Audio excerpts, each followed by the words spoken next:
Basic Excel 2003 Concepts. To get started successfully in Excel, it surely helps to know the terminology and the concepts behind the type of work and tools available within Excel. And this is what we're going to focus on now before we move into major tasks within the program and you find yourself wondering, what exactly does she mean by that? Here, we're going to start with worksheets and workbooks. As already indicated, Excel calls its basic spreadsheet a worksheet. However, as you'll notice soon enough, you don't usually open a single worksheet in Excel. Instead, you open an entire workbook, which by default has 3 worksheets. And remember from our tour, this is the basic setup. Sheet 1, Sheet 2, Sheet 3, which all arrive blank when you first start. Notice that, as I said, you can move very easily between the tabs. We'll show you later about customization.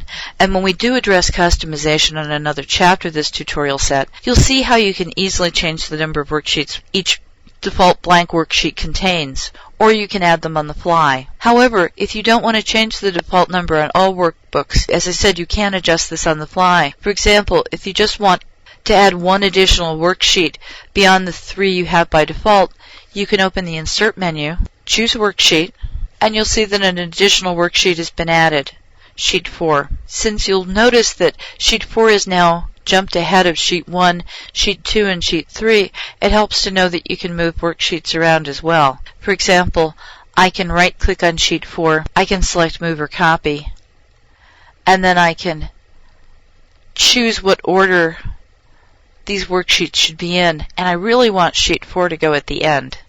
So I'll click Move it to End, click OK, and now Sheet 4 is where Sheet 4 should be.